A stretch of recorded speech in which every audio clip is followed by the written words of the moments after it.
Olá, queridos amigos, irmãos e irmãs do Centro Espírita Deus, Luz e Verdade. Uma boa noite, que Jesus nos abençoe hoje, agora e sempre. Que saudade! A você que está nos visitando aqui através do nosso canal, seja bem-vindo, seja bem-vinda. É uma alegria ter todos vocês em torno dessa família maravilhosa. Temos aí a esperança da vacina que chegou, não é verdade? Quem sabe em breve estaremos nos revendo, nos abraçando e voltando pouco a pouco à chamada normalidade. Mas nos dê um retorno? Nos ouve bem? Fala aí no chat, participa, pergunta, tá ok? Nos diz se o áudio está bom, se o chat está funcionando tudo tranquilo. A você que está de férias, mas que está nos dando a alegria, a honra da escuta, que bom. A você que não saiu de férias também, que bom. Então estaremos juntos essa noite falando justamente desse bem maior chamado esperança. Não é o maior de todos, mas ele se encontra, digamos assim, íncito, esculpido no amor. Não é verdade? Então, nessa perspectiva, inspirada na obra do Espírito Irmão Jerônimo, Buscando a Verdade, em seu capítulo 20, Busca a Esperança, e a noite de hoje iremos refletir juntos em torno dessa temática tão importante e tão necessária nos dias atuais, não é verdade?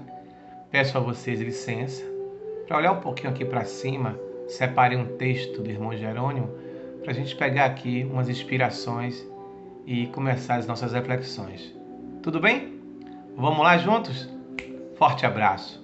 Então diz assim: toda dádiva que vem dos bens externos ilumina o interior daquele que sabe realmente se doar. Porque esses valores provêm, emanam, vêm do Pai e se manifestam pela consciência de cada um. Sublimado por tal poder, no caso nós, sente-se feliz em poder ajudar, pois o amor é a profunda compreensão que intensifica o espírito. Como é importante essa compreensão do doar-se, do dar-se, não é verdade? Então, irmão Jerônimo nos chama a atenção sobre essa perspectiva. E diz mais, irmão Jerônimo, diz que tudo que nos é dado, aí é chover no molhado, né? É falar daquilo que todo mundo sabe. Já fala o adágio popular. Tudo que nos é dado por empréstimo.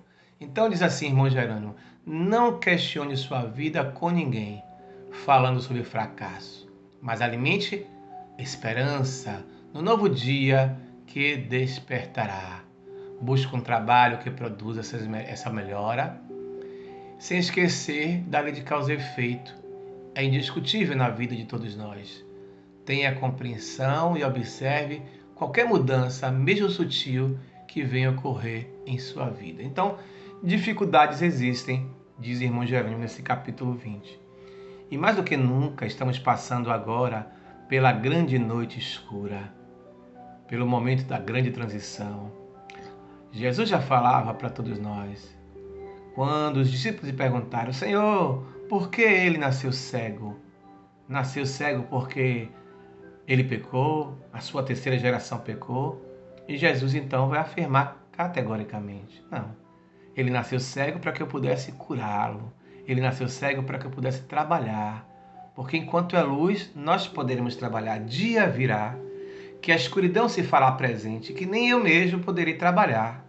Olha que coisa forte isso, né? Metafórico, simbólico. Na verdade, Jesus referia-se a esse grande momento profético no futuro presente de nós, que seria essa grande noite escura.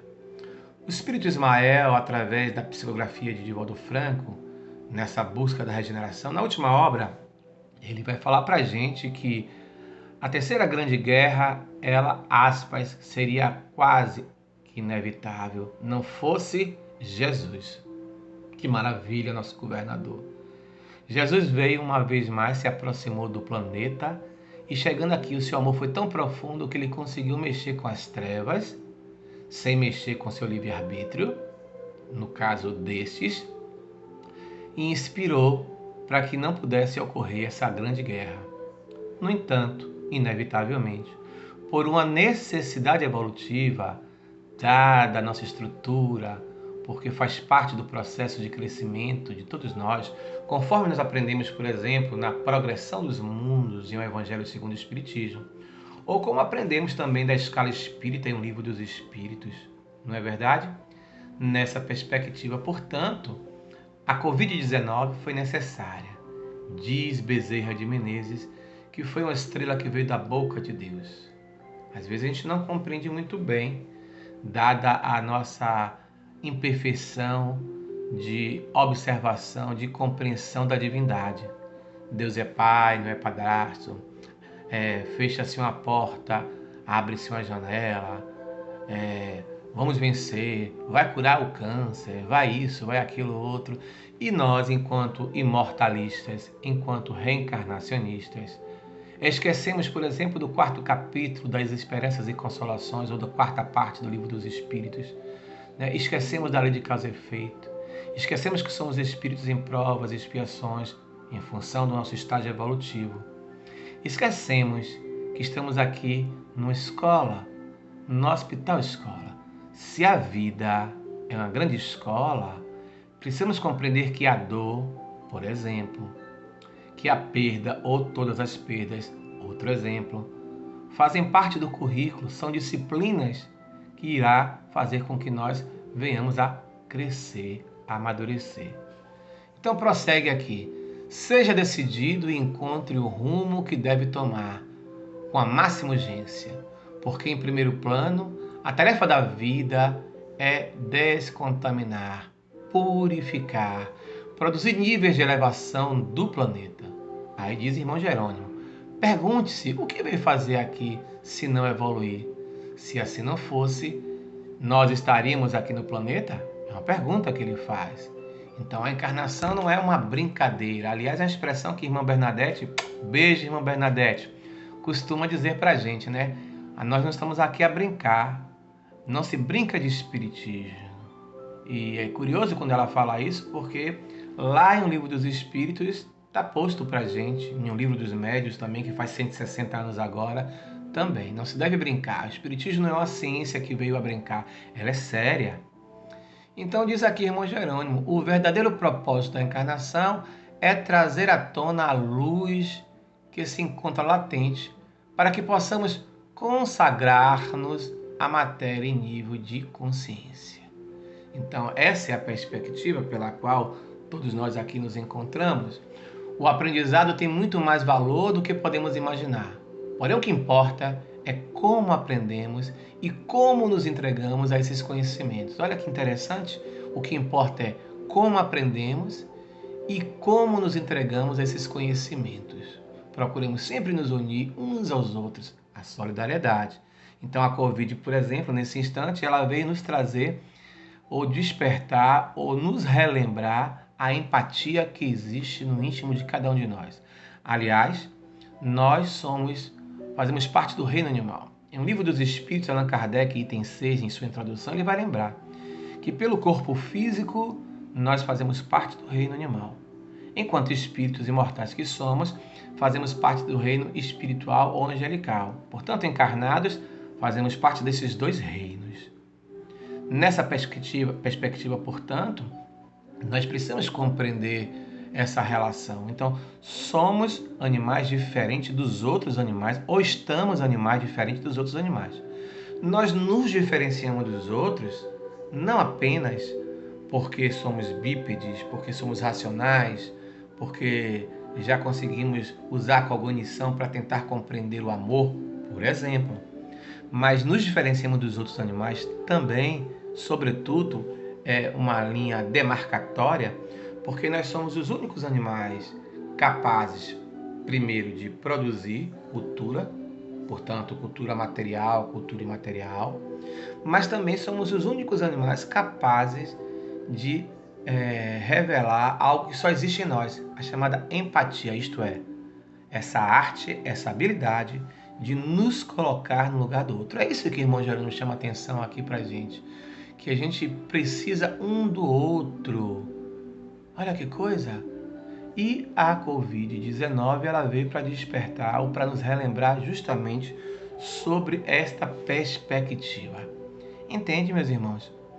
Então, falar de esperança de uma maneira poética ou de uma maneira de um desejo maior é muito fácil, muito simples. Temos esperança, pois. A esperança é a última que morre. Nós costumamos a dizer isso, não é verdade? Então, para falar um pouco sobre isso, como ter esperança diante, por exemplo, do atual momento que nós nos encontramos. Não apenas aquela expressão do atual estágio evolutivo que todos nós nos encontramos aqui na Terra, porquanto somos espíritos imortais, como diz o paleontólogo Teilhard de Chardin, somos espíritos vivenciando uma experiência humana. Não somos humanos vivenciando uma experiência espiritual. Somos espíritos vivenciando experiência humana. Estamos na existência. Por mais que a gente se compreenda e tem que se compreender mesmo como imortal, como espírito, que pensemos e devemos pensar como tal. Isto é, como espíritos que estamos envolvidos, submersos numa lei de causa e efeito, ou nas chamadas leis naturais, leis morais, conforme a terceira parte do Livro dos Espíritos. Precisamos entender a primeira parte do Livro dos Espíritos, que se diferencia espírito e matéria, das causas primeiras, né?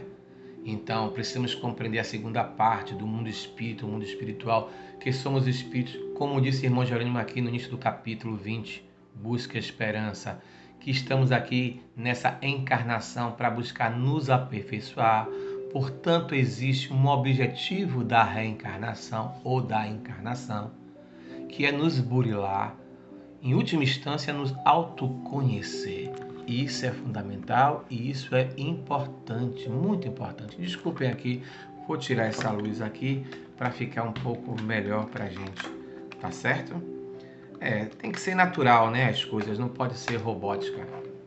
Então, nessa perspectiva, portanto, a gente precisa entender o objetivo da encarnação. Mas para falar um pouco dessa questão da esperança, nós aqui pensávamos sobre uma obra que não é espírita, mas muito decantada no meio espírita, essa aqui, Os Segredos da Vida, da autora Elizabeth Kübler-Ross, junto com David Kessler, que é um outro médico que é parceiro, foi aluno de doutora Elizabeth Kübler-Ross. Então, para a grande maioria, ou por parte de nós espíritas, a doutora Elizabeth já não é mais uma ilustre desconhecida. Nessa obra, Os Segredos da Vida, ela divide, ela separa os capítulos junto com seu parceiro por lições. Lição do amor, lição dos relacionamentos, da autenticidade, da perda, da paciência e por aí vai. Em um dos seus capítulos, a doutora Elizabeth Kübler-Ross vai lembrar que existia um estudante de psicologia, na verdade já era psicólogo formado, e que agora está fazendo seu doutorado em psicologia. No entanto, esse estudante de doutorado de psicologia está passando por um momento muito delicado em sua vida. O seu avô, que o criava, que o educou, como se diz aqui na Bahia, né? Estava como paciente em estado terminal. Fim da vida.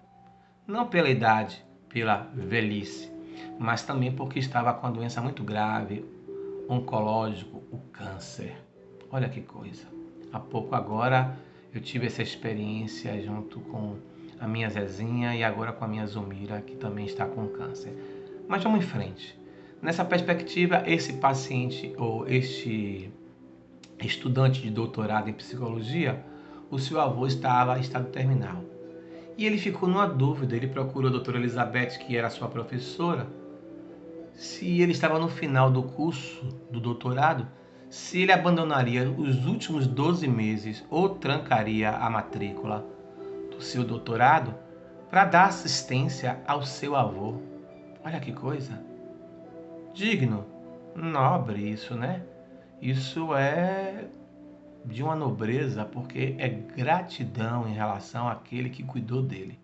Mas ele ficou em dúvida, porque nesse curso que já não era mais de psicologia, mas doutorado em psicologia, ele estava a aprender, aprendendo muito sobre a vida. Então ele se questionou. Eu vou me permitir aqui agora, ipsiliter, fazer uma leitura. Ele diz assim, doutor Alfacim, ele se perguntava angustiado se deveria ou não pedir um afastamento de 12 meses do último ano de estudos para passar mais tempo com seu avô.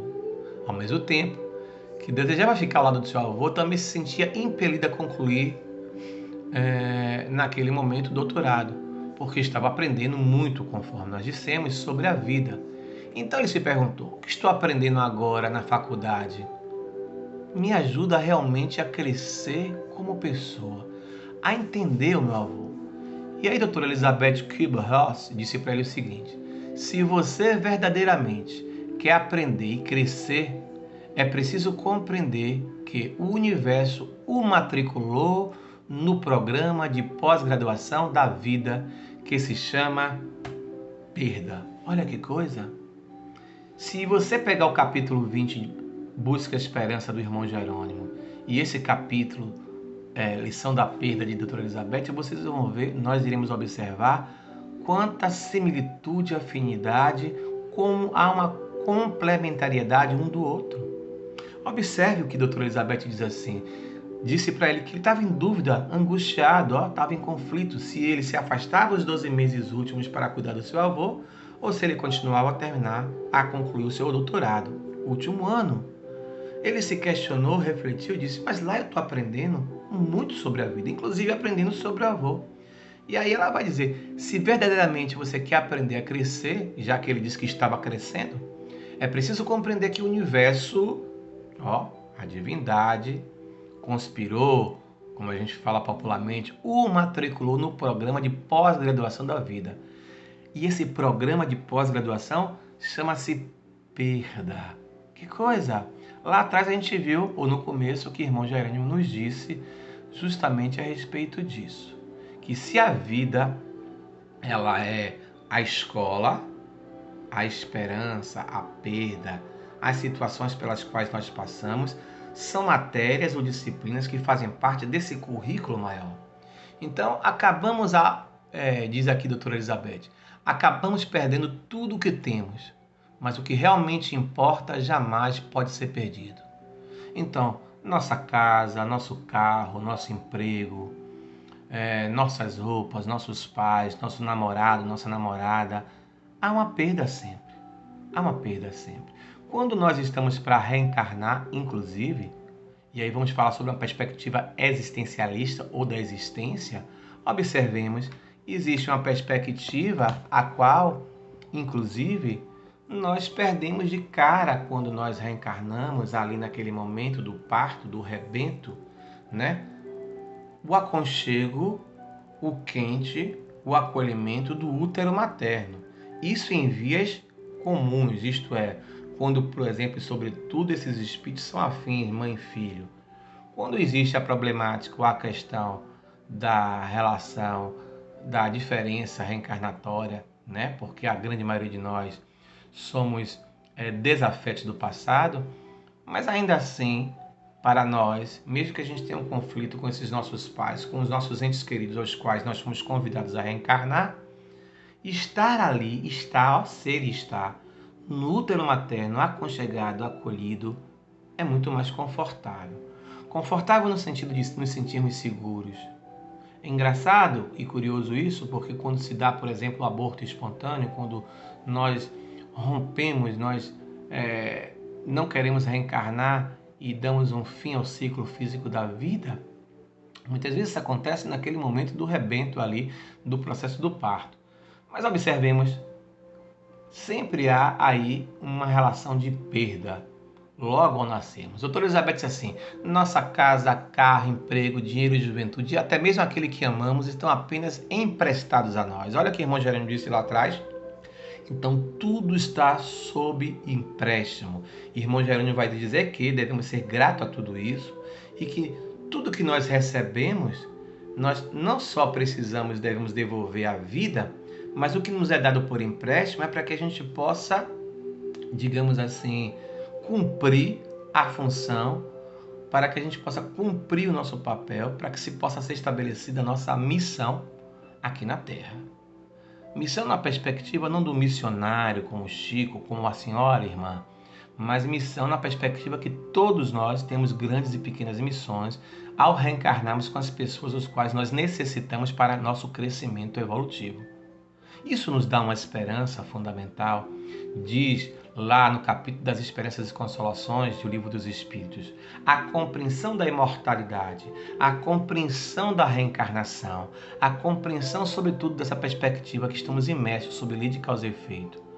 E que Deus é justo, não é justiceiro. E não é que a gente aqui se faz, aqui se paga, mas tudo vai ter atenuante e agravante. Isto é, sempre será avaliado qual a intenção do bem ou do mal praticado por nós. Doutora Elizabeth diz assim: como tudo o mais, as pessoas que amamos não são nossas para sempre. Mas perceber que esta verdade não precisa nos entristecer. Pelo contrário, essa constatação é capaz de nos fazer apreciar e usufruir mais as maravilhosas experiências, pessoas e coisas que temos durante a nossa permanência aqui na Terra. Então, tudo que está em nossas mãos, as pessoas, o nosso emprego, né? Os nossos amigos, nossas relações. Observemos que, como a gente falou, a gente começa já nascendo com perda. A perda faz parte do processo de crescimento de cada um de nós.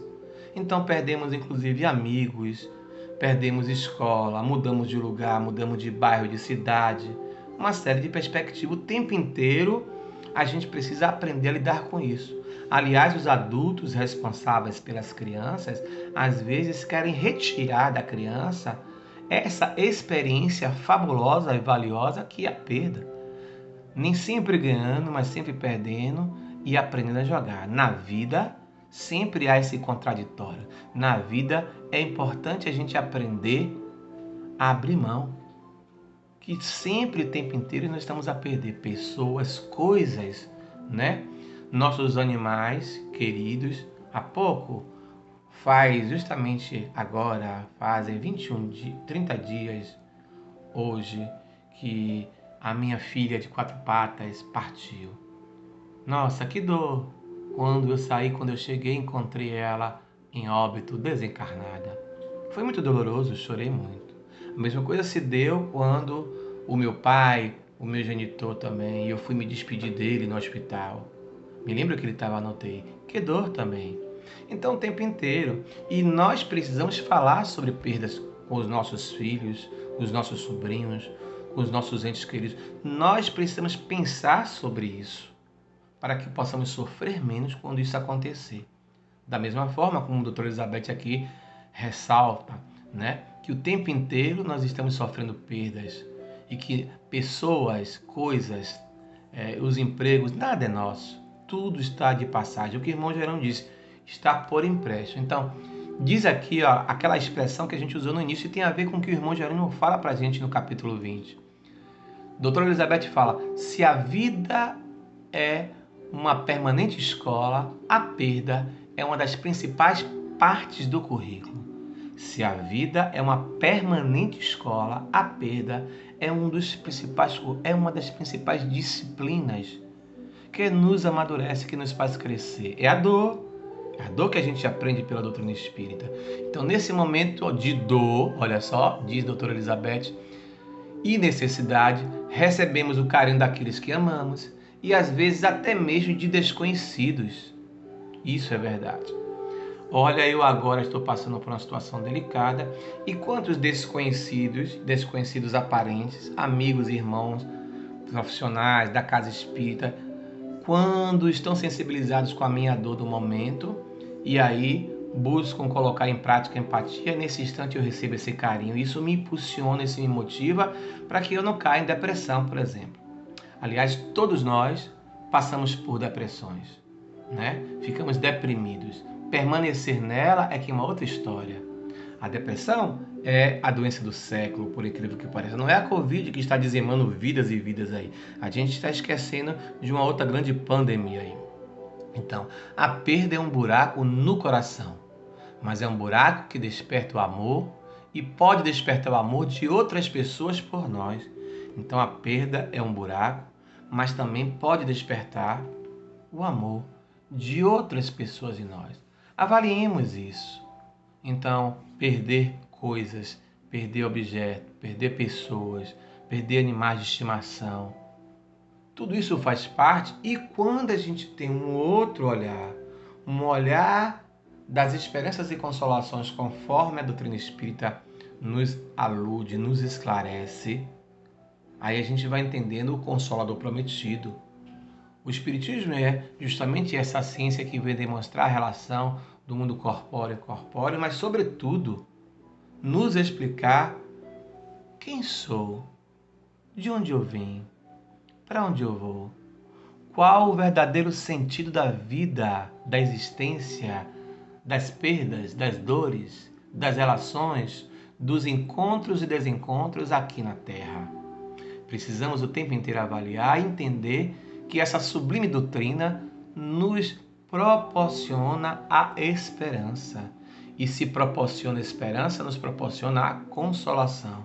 Mas não o consolo de, vem cá, vou lhe consolar. Não, consolo no sentido do racional, do cognitivo, de nos explicar o porquê e para quê. Daí nos convida os bons amigos espirituais, como o irmão Jerônimo, a pensar sobre essas perdas, a pensar sobre morte, morte física. Às vezes a gente não quer falar sobre isso, mas é importante pensar, refletir. É a nossa realidade. Então diz aqui, entramos no mundo sofrendo a perda do útero da nossa mãe, que eu falava há pouco. O mundo perfeito onde iniciamos a vida. Somos lançados em um lugar e que nem sempre somos alimentados quando temos fome, no qual não sabemos se a mãe vai acolher nossas dores e desconfortos. Sentimos prazer no aconchego do colo materno e, de repente, ele nos é tirado ou retirado.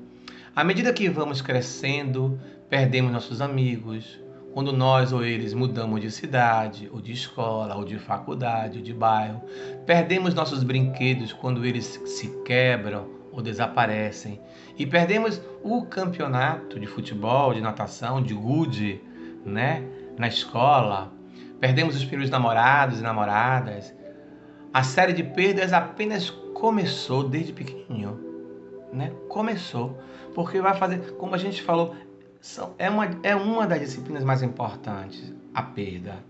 Então ela vai, querendo eu ou não, querendo você ou não, nos amadurecendo.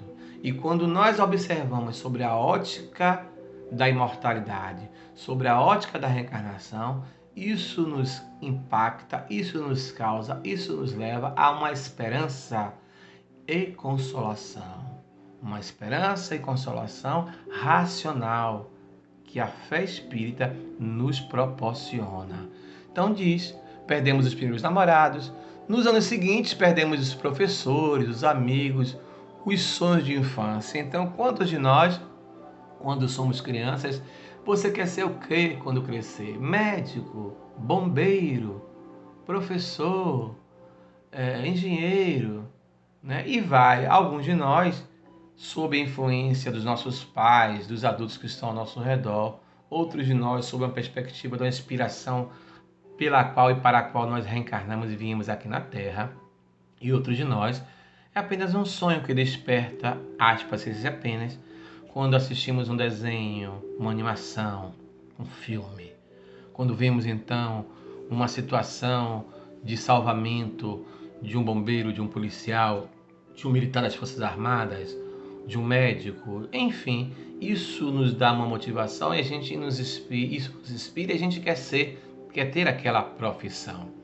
Então, todos os intangíveis, como os nossos sonhos, a juventude e a sensação de proteção no final, murcham ou acabam. Olha que coisa, quem diz isso é uma psiquiatra, a doutora Elizabeth Kübler-Ross.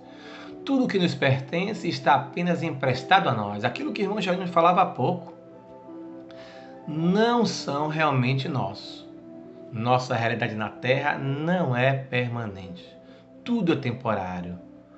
Por mais que nos esforcemos, acabamos concluindo que não é possível encontrar permanência e acabamos aprendendo que a nossa segurança não pode depender de tentar conservar tudo e impedir a perda. Então vivemos numa permanente impermanência. O mundo é impermanente.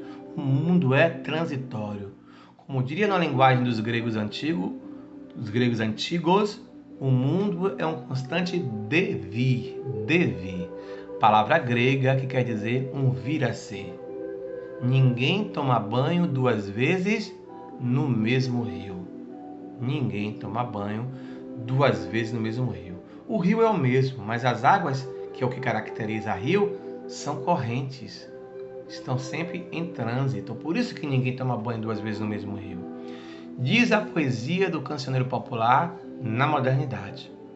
Nada do que foi será de novo do jeito que já foi um dia. Tudo passa, tudo sempre passará. A vida vem em ondas como mar, no indo e vindo infinito. Tudo que se vê não é igual ao que a gente viu há um segundo. Tudo muda o tempo todo no mundo. Não adianta fugir, nem mentir pra si mesmo agora. Há tantas vidas lá fora, aqui dentro sempre, como uma onda no mar, como uma onda no mar. Então vivemos em constante impermanência. Tudo está em trânsito, em transformação. Nossa realidade na Terra não é permanente, tudo temporário, diz a doutora Elizabeth Kübler-Ross. Não gostamos de encarar a vida dessa maneira. Então nós não gostamos de parar para pensar que tudo é transitório. Engraçado e curioso isso, que a gente não para pensar na morte de pessoas. Existe uma tendência nossa, natural, de, por exemplo, nossos pais vão partir primeiro, mas os filhos podem ir antes do pai ou dos pais, seja bebê, recém-nascido, criança, adolescente. O que está escrito, Maktub? Qual é a necessidade evolutiva? Por que reencarnamos? Por que iremos passar por aquilo? Então, é importante falar sobre isso com a criança, entre nós adultos também, com os idosos também. Precisamos entender. Então, doutora Elizabeth, não gostamos de encarar a vida dessa maneira. Por mais inexorável que seja o fim da vida, inevitável, implacável, né? Temos a sensação de ser eternos e nos recusamos internamente de contemplar a suprema perda percebida, a própria morte. A morte é a suprema perda percebida. Quando ela fala que nós temos essa sensação de sermos eternos, é porque de fato nós somos eternos. Só que nós somos eternos enquanto espíritos imortais, e não enquanto corpo, enquanto carne, enquanto corpo físico, enquanto molécula. E nós temos esse hábito de pensar em vida física. Quando eu morrer, eu não morro. Quando o corpo morrer, eu vou partir. O meu espírito, essa noite eu sonhei, parece que eu sou um corpo que tem um espírito. Não. Eu, espírito, essa noite, sonhei que saí do corpo. Jesus avisou pra gente. Morreis todos os dias e não percebeis ou não sabeis. Então somos mortais pelo princípio espiritual e pelo princípio físico finitos, né? Há aí uma impermanência. É impressionante, diz a doutora Elizabeth, observar como muitas famílias de doentes terminais, porque ela é uma psiquiatra que trabalha com pacientes terminais, procuram enganar-se. Elas, as famílias, não querem falar sobre a perda pela qual estão todos fadados ou estamos todos fadados e fadadas. Então, falar sobre essa perspectiva da morte, falar sobre a perspectiva das perdas é importante. É reeducar os nossos sentimentos, é reeducar as nossas emoções. E na perspectiva da esperança, no olhar existencialista, a esperança é a última que morre. Temos que ter esperança que tudo vai mudar, tudo vai melhorar. Às vezes a melhora é a dor. A melhora será o remédio amargo. A melhora será a perda de um ente querido, né? A melhora será sair daquele trabalho, perder por algum motivo, a gente saiu. Às vezes acontecem as chamadas aparentes injustiças, claro. A injustiça sob o nosso olhar, mas sob o olhar da imortalidade, da reencarnação, não é injusto. Então, nessa perspectiva, nós precisamos observar, como diz ou como propõe irmão Jerônimo, busque a esperança, em o capítulo 20 de Buscando a Verdade, que nós temos que sermos gratos à vida, que temos que compreender, né? Não questione sua vida com ninguém. A encarnação não é uma brincadeira, diz. Com a colaboração dos amigos protetores, siga o processo de aprendizagem que a vida está ali a oferecer. Isso é irmão Jerônimo. E observe como tem a ver com a perspectiva do que disse a doutora Elizabeth Kübler-Ross nessa obra que nós estamos aqui a falar, Os Segredos da Vida. Tão importante. Então, para que esperança maior na vida que temos a presença divina em nós? Diz irmão Jerônimo, nos pergunta, né? Para que esperança maior de vida que temos a presença divina em nós? Animando nossa vida, renovando a nossa energia. Entre todos esses dons, aspiremos o amor. Então, nessa relação, é importante entender isso. Então, o Deus que habita em nós, Namastê, o Deus que habita em mim, saúda o Deus que habita em você. Todos nós temos um eu divino porque somos filhos e filhas de Deus.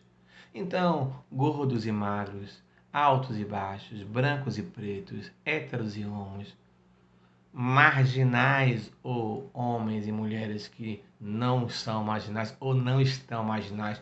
Porque certa vez Chico Xavier perguntou para Emmanuel, como é que a gente pode saber se cometemos crime em outra existência, em outra vida, como a gente costuma dizer? E Emmanuel, guia espiritual de Chico, disse: você quer dizer que todos nós cometemos crimes de um passado? Então, todos nós somos criminosos, Chico. Estamos aqui a resgatar. Então, mesmo, por exemplo, quando pensamos em espíritos puros como Jesus, nós precisamos entender e compreender que Jesus não nasceu pronto e puro. Ele passou por um processo de purificação, um processo evolutivo. Às vezes, os resquícios da nossa cultura judaica cristã não nos deixa pensar e perceber que Jesus não é um espírito que foi criado pronto, acabado e puro por Deus. Ele é nosso modelo e guia, ele é o espírito mais elevado que passou por aqui pela Terra, mas ele passou por estágios evolutivos até chegar ao seu estágio crístico, ou como a gente costuma dizer numa linguagem, o estágio búdico, o estágio de nirvana. Então são estágios evolutivos que a criatura humana na existência vai adquirindo através da escola da vida e pelo currículo das disciplinas que nos fazem crescer. Uma delas é a perda, a outra é a esperança, a outra é a consolação. A disciplina maior é o amor. Nós estamos aqui, todos nós, para aprendermos ou reaprendermos ou reencontrarmos o caminho do amor. É para isso que nós nos encontramos aqui na Terra, todos nós. Então estamos aqui para reeducar os nossos sentimentos, as nossas emoções, reaprender através das experiências com os nossos desafetos do passado, aprendendo a perdoar. Aliás, o perdão é a saída, o perdão é a solução. Se nós passamos por tudo que nós estamos a passar, no atual estágio que nos encontramos na Terra, né? A Covid-19 e tantas outras pandemias que não se fala sobre ela em função do que nós estamos a passar, porque é sempre assim. Diante da última dor que nós estamos a passar, nós esquecemos das outras dores. Então a depressão, o suicídio, as drogas, a violência contra o homem, contra a mulher, contra a criança, contra o idoso, estão aí presentes, né? Não deixaram de existir. Parece que só existe nesse momento a Covid-19. Então, nesse momento, nós passamos pelo momento delicado, desculpe a redundância. Precisamos exercitar a gratidão, precisamos exercitar o amor, precisamos exercitar o perdão, precisamos exercitar a esperança. E a esperança no olhar cognitivo, racional, não a esperança no sentido lúdico, no sentido piegas, mas a esperança no sentido de compreender que as dores, as perdas, os problemas, eles fazem parte da nossa vida diária, cotidiana, da existência, numa relação de crescimento. São as nossas necessidades evolutivas pelas quais nós estamos aqui na Terra, todos nós, a passar. Queridos amigos, irmãos e irmãs, essa é a mensagem da noite de hoje. Curta, porém, nos convidando a pensar sobre a nossa realidade, isto é, quem sou? Sou espírito, você é espírito, nós somos espíritos imortais. Estou, portanto, há uma impermanência, há um estado. Estou Gleidson, não sou Gleidson. Quem é você? Eu sou Gleidson, não, estou Gleidson. Sou espírito imortal. Estou num contexto de estou homem, o gênero masculino, mas não sou homem e não sou do gênero masculino. Sou espírito imortal, que vou ter várias experiências, como Maria de Magdala, como João Evangelista, como Adolf Hitler, como, sei lá, qualquer outra personalidade, Martin Luther King, Irmã Dulce, Madre Teresa de Calcutá, né? Então, são experiências, são personalidades, as quais nós reencarnamos para viver. Somos espíritos imortais, como diz Chardin, vivenciando experiências humanas. Então, a reencarnação, quem sou? De onde eu vim? Qual é a minha origem? Então, isso é uma esperança cognitiva, é uma esperança consoladora, é uma esperança que explica, é a doutrina espírita, de onde eu vim. Vim de Deus, vim do mundo espiritual. Para onde eu vou? Para o qual retornaremos todos nós, para a chamada pátria espiritual. Então não podemos e devemos pensar apenas em desencarne e morte quando estamos num processo de dor, de doença terminal, de um ente querido, na idade que chegou e etc., ou quando chega uma pandemia como essa. Precisamos entender que faz parte do contexto, da contextura da vida, essa realidade de ir e vir, né? Então tem gente que mande notícias do lado de lá, diz quem fica, me dê um abraço bem apertado, tô chegando, coisa que é de partir sem ter planos. Então, o mesmo trem que chega é o trem da partida, o mesmo trem que chega é o trem da partida. Todos os dias é um vai e vem, e a vida se repete como um vagão de trem. Tem gente que chega para ficar, tem gente que chega só para olhar, tem gente que chega para nunca mais. Estou aqui inventando agora, mas essa música, ela tem uma realidade sobre a perspectiva da reencarnação. Então, do quem sou, de onde eu vim, para onde eu vou, qual o sentido da vida? Qual o sentido da existência? Percebe? Então a gente precisa pensar sobre isso. A música é uma realidade que nos faz refletir, né, desse quem sou, né? Então assim, é importante assim a gente refletir, pensar sobre essa realidade da nossa imortalidade, das nossas imperfeições, das nossas sombras, né? Do autoconhecimento, do conhece-te a ti mesmo, proposto no Livro dos Espíritos, né? Qual o meio mais eficaz, mais seguro que a gente tem de se melhorar, né? De não nos permitir as más inclinações aqui na Terra. Um sábio da antiguidade já vos dizia: conhece-te a ti mesmo. Então, o autoconhecimento, isso é importante, muito fundamental, sabe? A gente pensar. Estou tentando lembrar aqui agora de uma música de Milton Nascimento também, que fala sobre essa perspectiva de que a gente tem que olhar para dentro de nós. Mas enfim, chegamos ao final das nossas reflexões da noite de hoje. Quero agradecer a sua participação aqui no chat, a todos vocês. Beijo no coração, pela paciência, né, pela escuta. Quero agradecer a todos e a todas pelas vibrações, pelos amigos e amigas que nos conhecem e que está nesse instante vibrando por todos nós. Que todos nós possamos, como disse irmão Jerônimo na obra Buscando a Verdade, compreender essa importância da solidariedade, ó, como ele diz aqui. As dificuldades existem a fim de que o homem aprenda a controlar a situação e não para ele se descontrolar. Seja decidido, pergunte-se o que veio fazer aqui, se não evoluir. Então chame a atenção. O verdadeiro propósito é fazer com que se faça luz. Então nós precisamos uns dos outros aqui na Terra. Aqui na Terra como no céu. Então, meus amigos, minhas amigas, meus irmãos, gratidão pela oportunidade da escuta. Gratidão por estarmos todos aqui juntos e juntas, pensando sobre a vida. Gratidão. Muito obrigado, meus irmãos. Nesse instante, convidamos a todos a fechar os olhos e que possamos então pensar: Senhor, nesse instante, preenche nossos corações de esperança, de coragem, para que possamos seguir frente aos desafios que a vida nos oferece, nessa grande noite escura que se nos apresenta, Senhor. Senhor, sê conosco, hoje, agora e sempre. Queridos amigos, irmãos e irmãs, beijo no coração, saudades. Saudades. Um abraço. Irmã Bernadette, se estiver nos escutando, um beijo. Muito obrigado por tudo. Saúde para a senhora, saúde para todos nós.